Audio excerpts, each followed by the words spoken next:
tomorrow, p2tomorrow.org, the webinar site. So we will begin on time, T-minus 2 minutes or so. If you have questions or want to chit chat, certainly you can do that within the chat feature. Q&A will be in the Q&A dialog box.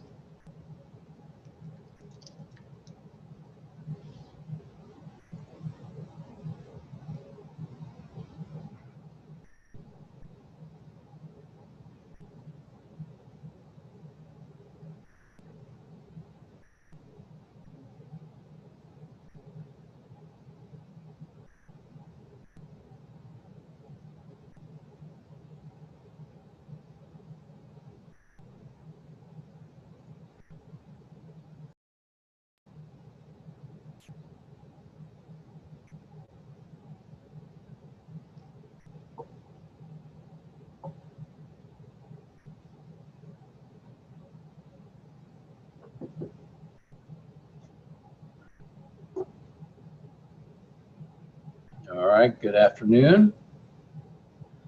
We will be starting shortly. Let's do a sound check, making sure everything is working.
All right, let's do the sound checks and final housekeeping. Good, it looks like I'm getting some feedback. Folks can hear me. Now I'm in the chat webinar, making sure that those of us joining, looks like attendees are piling in. Everyone can hear us. Can you, it's like a logo. I don't want to say, can you hear me now? I will.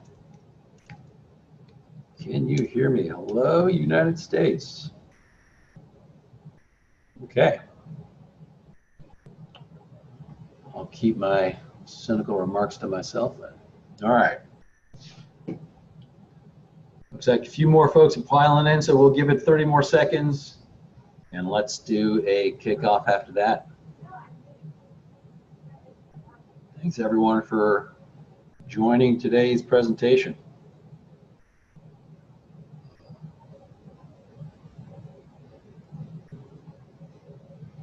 We want to provide a little boot camp on translating ideas, putting it into public policy, and how to really begin to change the equation and what's next for policy making and education. So as you likely know, Pathway to Tomorrow is really trying to rethink and redesign some of the ideas that are influencing public policy making, solutions, entrepreneurship, and new ways to continually improve educational opportunities and even workforce and training opportunities. So exciting new initiative, exciting to be a part of this initiative, and we're totally excited to listen to and learn from a lot of the new ideas. So let's get underway. It looks like we are recording. So we will be recording this webinar. Let's go back here. Final housekeeping matters. We are going to be recording this presentation, so it will be available. It'll be hosted at the site. Upon entry, you'll be muted, so the chat, the Q&A, that's where we're going to have the conversations. That's where we're going to track what's being opened and what the questions are and how to answer that. I now have those opened on my desktop so I can see it come through. If there's something that's needs to be addressed in real time, I'll jump in there and do that. So I am monitoring that.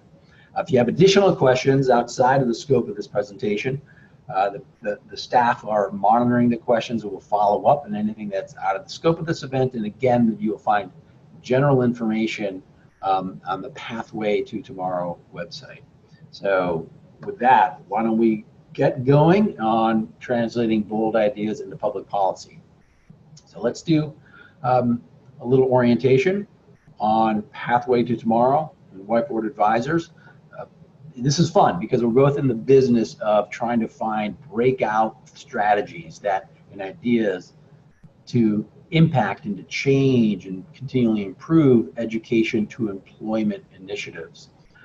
Pathway to Tomorrow is really thinking differently or trying to solicit new contributions, new voices to the conversation of education reform, connecting to practitioners, parents, advocates, those who sometimes don't get a good voice or don't have a strong voice in education reform or continual improvement. And Whiteboard Advisors, we're really a collection of former education professional, policy wonks, attorneys, reporters, those trying to propel innovation and excellence in education, health, and workforce to employment. So we're coming together to try to support, try to unveil new ideas and get a better national dialogue, national contribution on how to continually move the school improvement, workforce readiness, economic development agenda forward. So that's why we're working together, and that's why we're excited to do this. Now, what's the objective of this conversation and the objective of the solicitation of the submissions that we're going to talk about today? And as you know, it's to identify transformative ideas. And these are high-level ideas, ways to move policy. And so the framework that allows practice and that promotes practice of innovative new solutions, how to facilitate that so they don't get in the way. Because as you know, these are largely education, career training. These are very regulated industries. And so the more that we can facilitate the change in the policy structure and the regulatory and the practice structure to enable new ideas, the faster we can achieve and realize those new ideas. And of course, you know, if I knew what all these new ideas were, I'd be a rich individual. I wouldn't be doing this. But they're not going to come from DC. They're not going to come from the traditional sources of policy making. Those days are behind us. Those days are behind us. They will come from those in the field, those doing the work, those connected to parents, those doing family community engagement, those doing upskilling, retraining, and the handshake between K-12 to higher education to employment, workforce adult training to employment. All various new interesting ways to think about creative solutions that we have not tapped into to date. So that's the objective, to transform great ideas into actionable policies. Now, today's agenda, let's lay this out. We want to make sure everyone's on the same page for the submission. This is the submission up to 3 pages, due by the end of August. So a quick sketch of the new idea. So let's review that, then let's connect it to the selection criteria, basic grants management.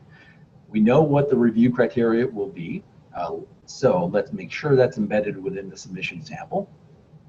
And to help our thinking about that, let's highlight and discuss some select criteria. So really focus in on a few key components of that submission and understanding its connection to the review criteria. And then some best practices. Like let's use some examples of organizations that have been successful in changing the policy framework and advancing a big idea through a structured approach to policy and implementation. And most important, we're going to leave a lot of room for questions and answers, discussion.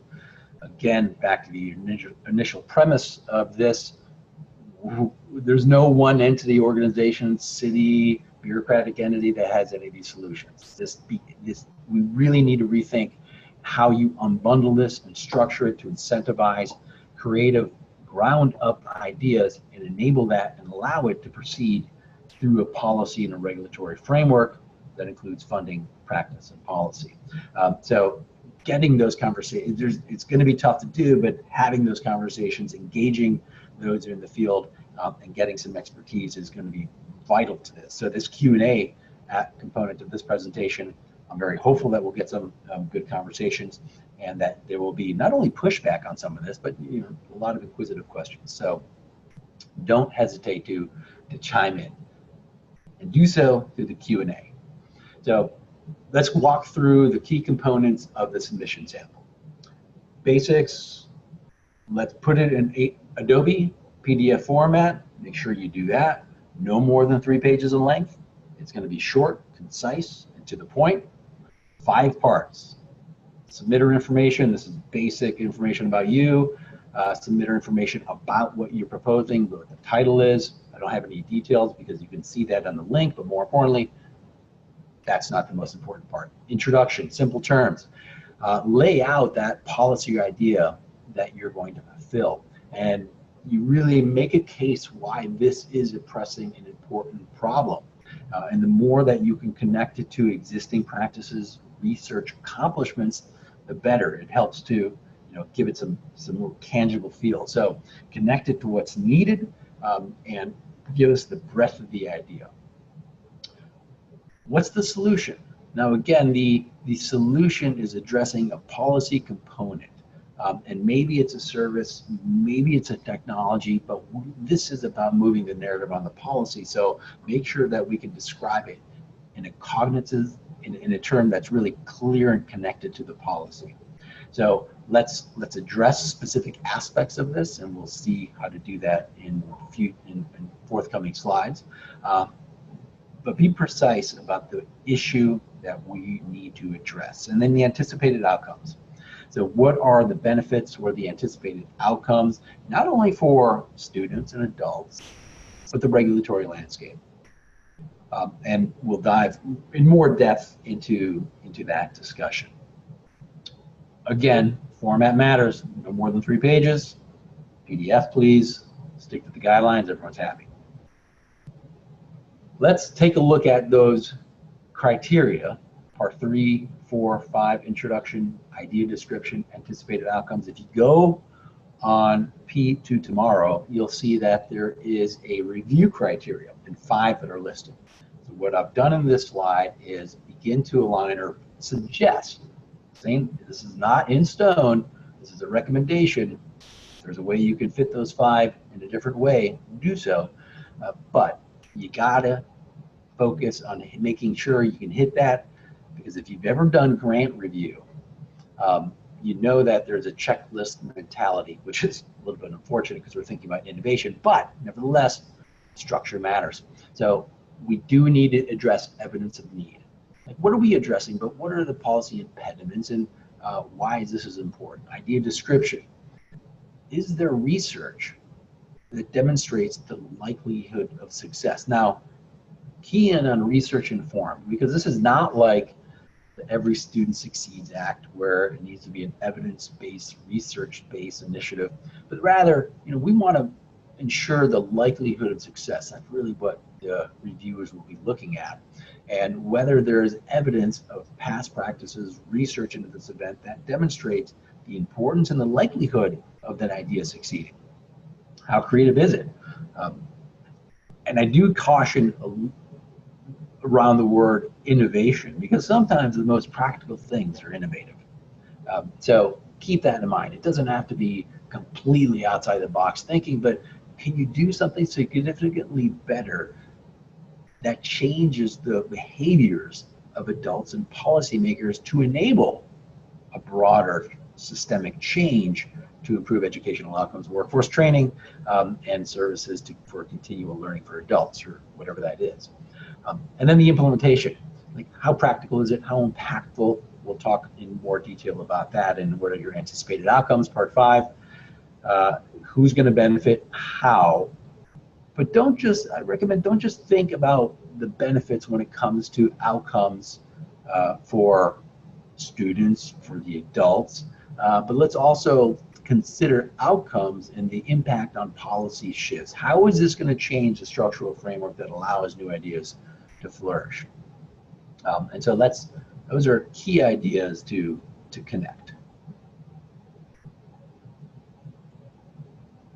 Now, let's get into some of the details, particularly on the needs, because we do want to ensure that we connect it to a policy framework. So this is an exercise to shake up the structure of education, employment, policies, and so we do need to be mindful of addressing a multi-headed hydra of policy. And often policy results in calcified practices based on those policies. So let's be clear on the common culprits that underlie this. And many of you, have no doubt, are familiar with the general structure and how to think about approaching that. But we do want to be clear and give us a map of how to think about this. And again, this is a proposed way to think about it. You may have a more effective, you may have a broader way to think about it, but this is a way to think about it. And across the 3 levels, federal, state, and local, you will have authorities clarifying regulation and funding that's connected to that in each instance can create their own Pandora's box. And so within each box, federal, state, and local statute, regulatory funding, policy, practice, and funding across all divisions, it's very likely that each will have multiple nuances that we should consider. So here's an example. If you have a federal education statute, each statute will have regulations, but not just specific to that statute, but overarching general administrative regulations when it comes to the case of education. Furthermore, there's also audits that help calcify some of the general administrative and practical regulations and the practices that also support that. So the successful applicant will be cognizant of these challenges and how it's embedded throughout the multiple levels and multiple layers. So do think about it as mapping against the current policy drivers, those regulatory environment. Now, let's think about the interconnectedness. So if there is a framework, navigating that framework is going to be an important part of the process. So it's critical to think systemically and strategically on the approach. How would you navigate through the system in order to cause the largest ripple effect? And so if you're addressing a teacher effectiveness issue, you also then begin to connect to the preparedness and teacher training pipeline that also may then connect to funding sources for ongoing career development. So again, you can imagine how there are multiple levels, both vertically and horizontal to this, and identifying a pathway forward and maybe a menu of options is a smart way to do that.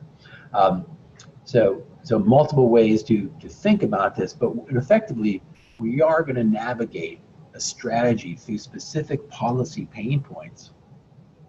And what we want to do is mitigate being blindsided by any one of these. Classic example, of course, is if we think about personalized learning. Everyone's on board except for the seat time requirements of daily attendance and the way that works. So we should again think about how do we unpackage it? What's the navigating strategy through these components? And is that recognized in your short submission?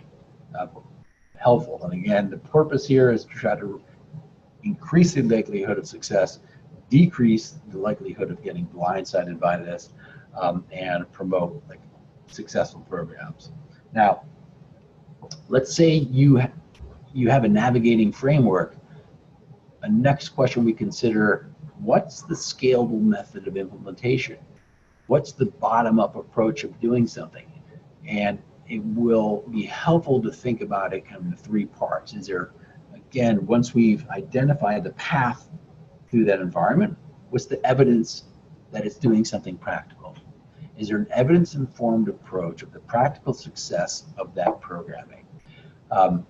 And doing the practical requires thinking about policies that enable that. So what are the multiple policy layers that are implicit in this? And maybe it's, again, the teacher training, or let's say we're doing personalized learning, the seat time requirements, the online learning face-to-face requirements, regulations for instructional online programs, distance education restrictions on the delivery. So there's multiple layers to this that we should begin to think about unpacking, or at least be cognizant of it. And the reason is this. Ultimately, you want to achieve a solution that's scalable.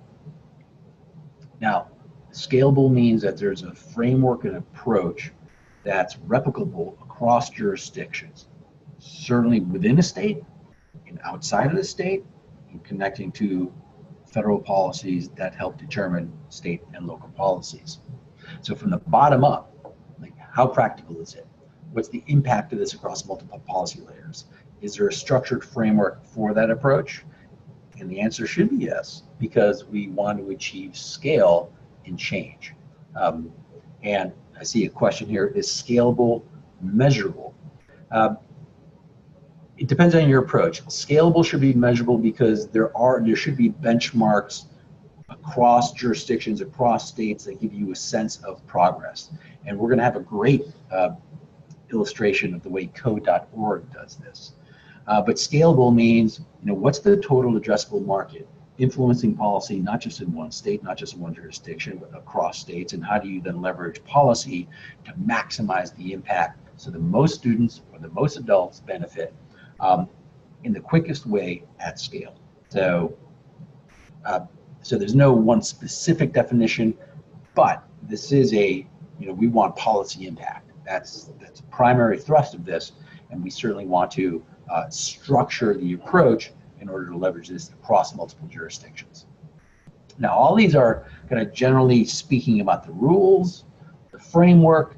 It'll be helpful to get into some examples to help illustrate how this could play out.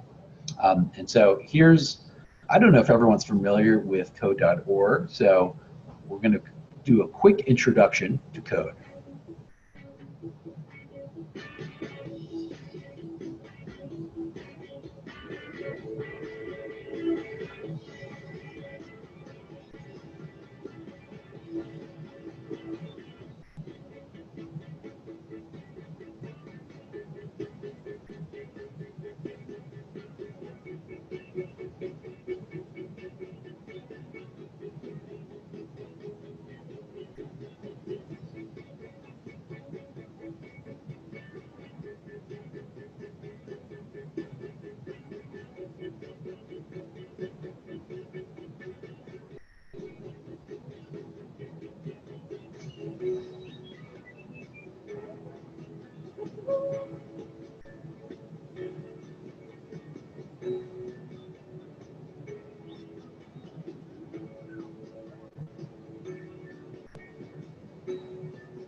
So fun video, like what Code's been really good at simplifying their message, promoting their policies, but in a very strategic way. And so let's take a look at the way they think, the way they've approached this issue, because it's a helpful model.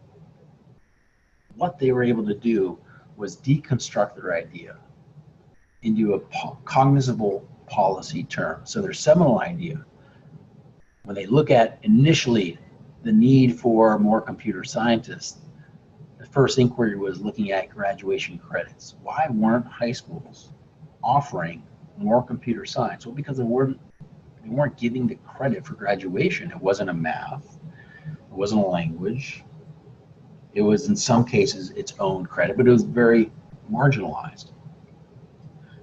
What was the solution?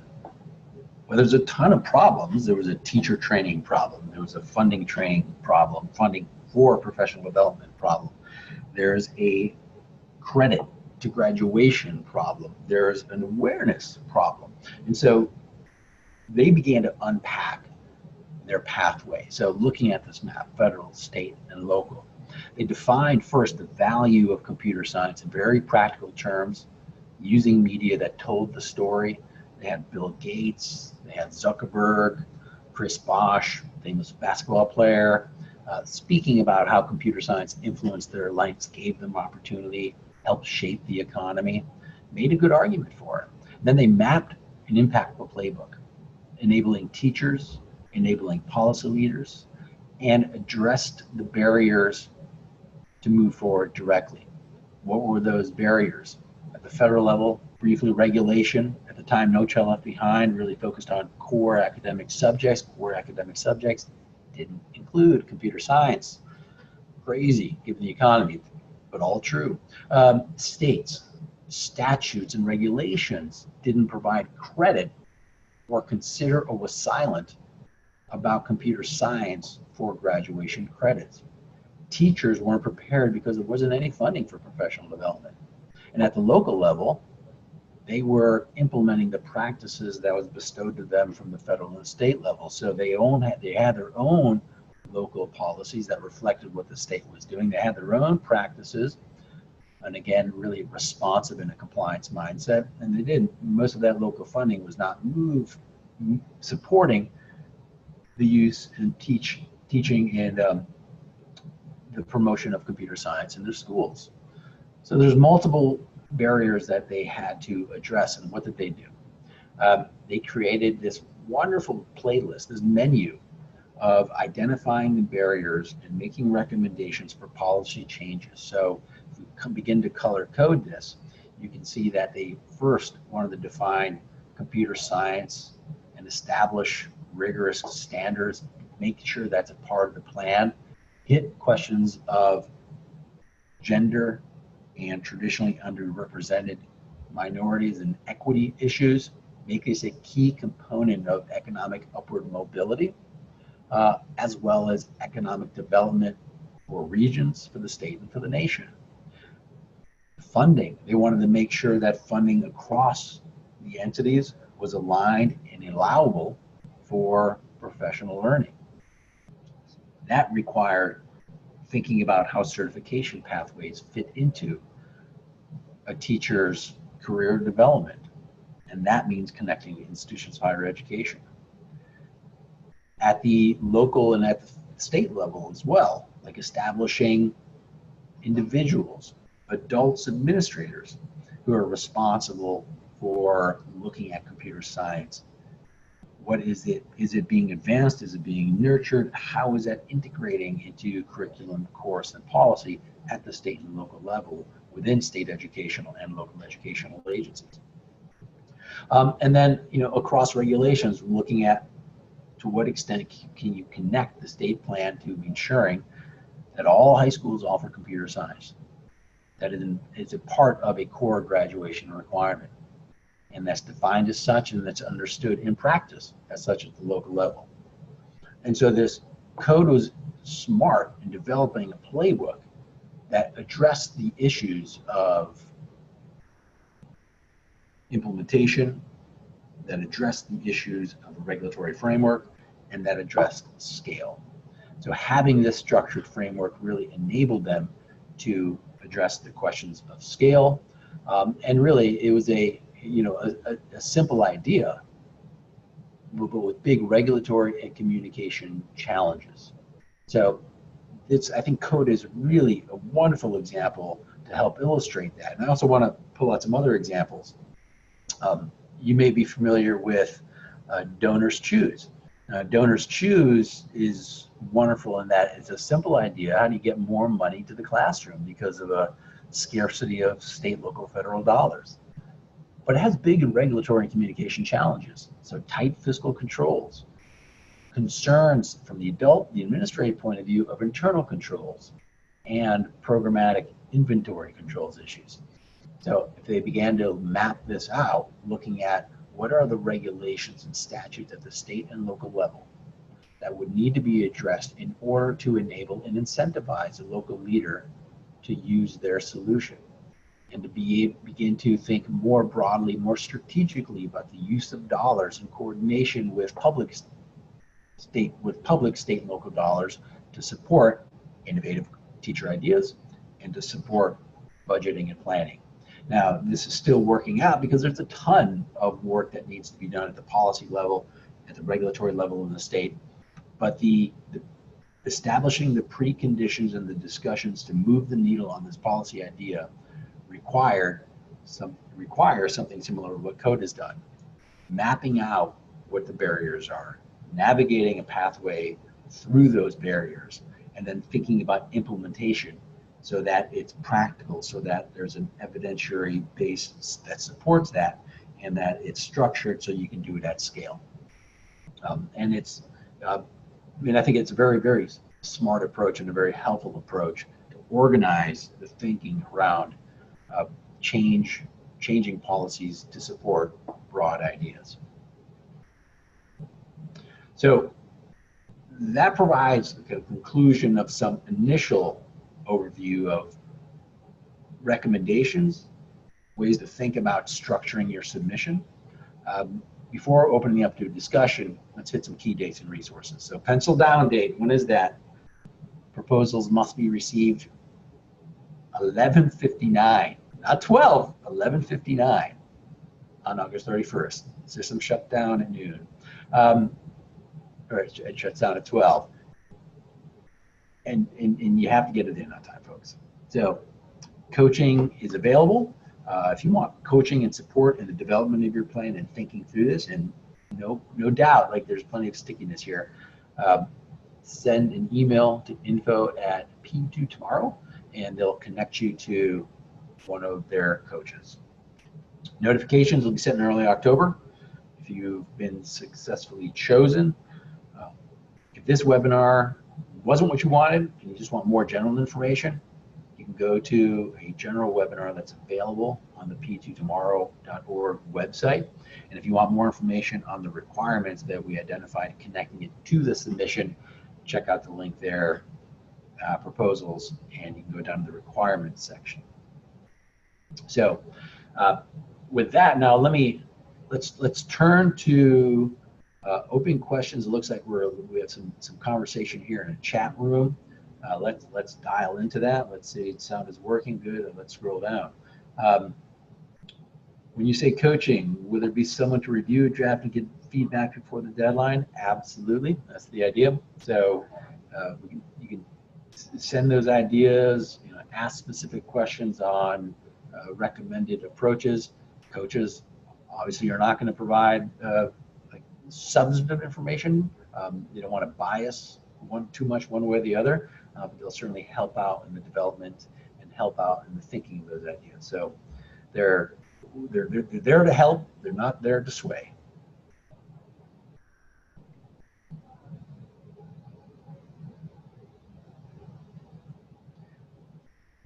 So there's a question on whether the idea is to facilitate national solutions or state and local solutions. The idea is to provide impact at scale. So the two need to be connected. Obviously, the work policy is here to influence and shape work at the local level, and so it's really a bottom-up approach.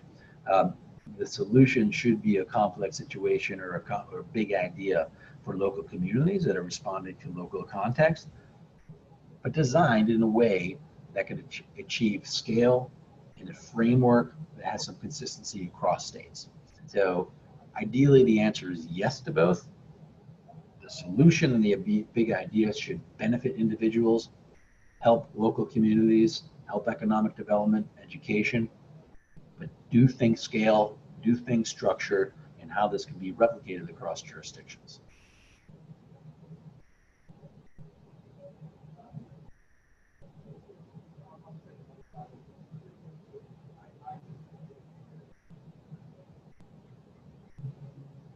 And now scrolling through it, does anyone have any additional questions or comments? It looks like we have Q&A. Is there an opportunity for a larger war, more exposure after the 15K war? Well, I'll let Pathway to Tomorrow answer that more fully, but I don't think there's an opportunity for a larger war than initially. More exposure after, that's the idea, right? So obviously the goal is to facilitate this and provide more exposure to great ideas in order to help them scale.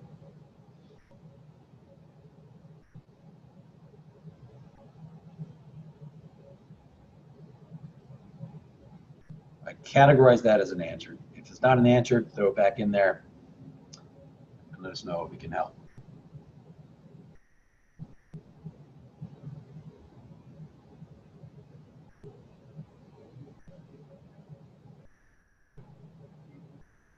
Question, how much of an academic research is okay? So let's go back to the question of research.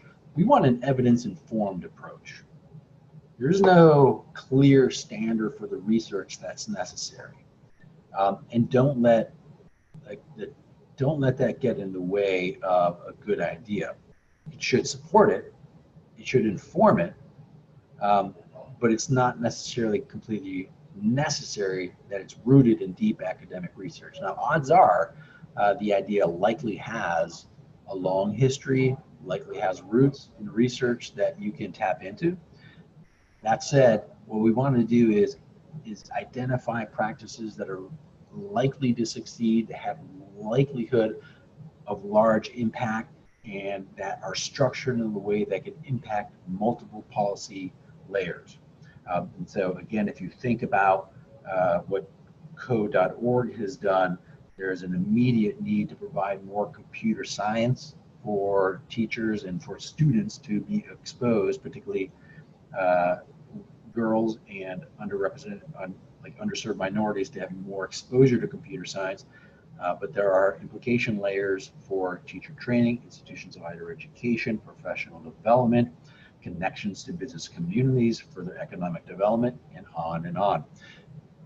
Is that based in academic research? No, but it's informed by research that tells us about high quality professional development and informed research about the need to engage underrepresented youth in the development of the digital economy, on and on. So good point here. The initial paper is at a maximum 3 pages. So you're going to flesh this out, and brevity and succinctness is rewarded in these type of endeavors. And so the more that you've likely thought about this, the more you're able to succinctly tell a story about the big idea with big returns that serve a very local purpose. Carol has raised her hand. So Carol, if you want to unmute yourself and ask your question, if we have not already answered it, we can do so now.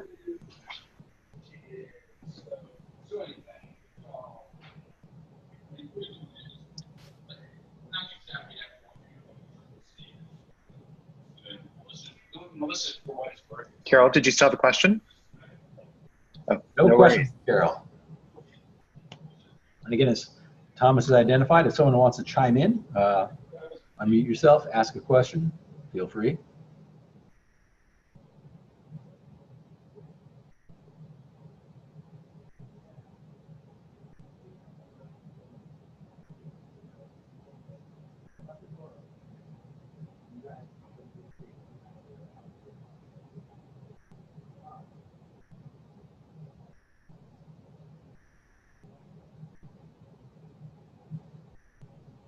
Well, we'll leave it open for another minute or so. Don't be shy.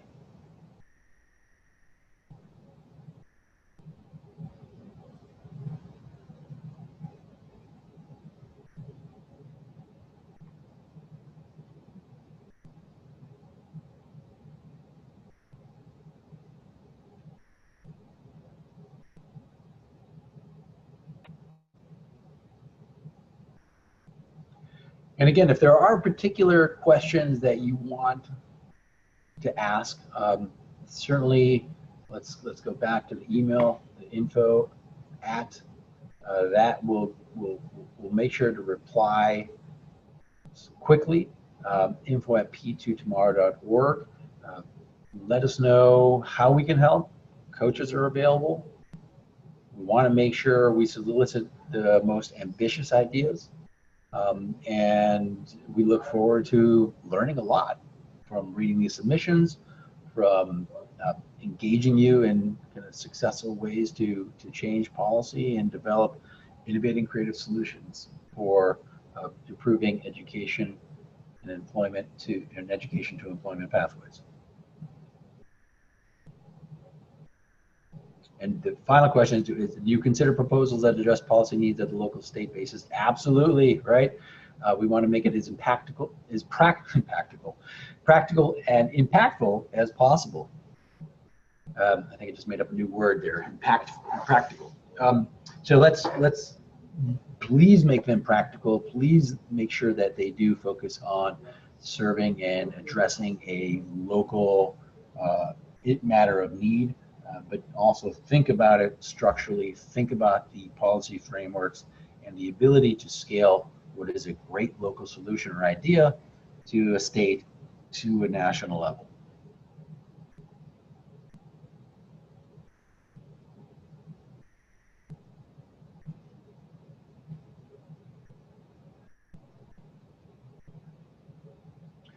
Wonderful. Well, if there are no more questions, I think we have come to the end of our presentation.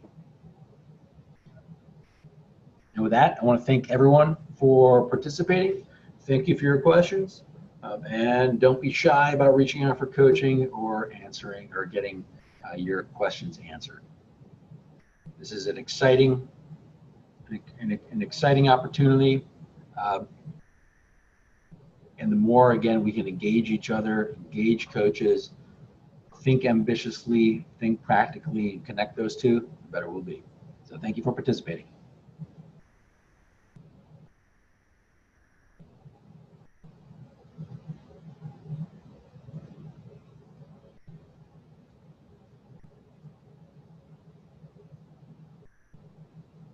Wait, there is one last question. If the proposal is not accepted, will it be just sound of silence, or are you going to know? You'll know. You'll know.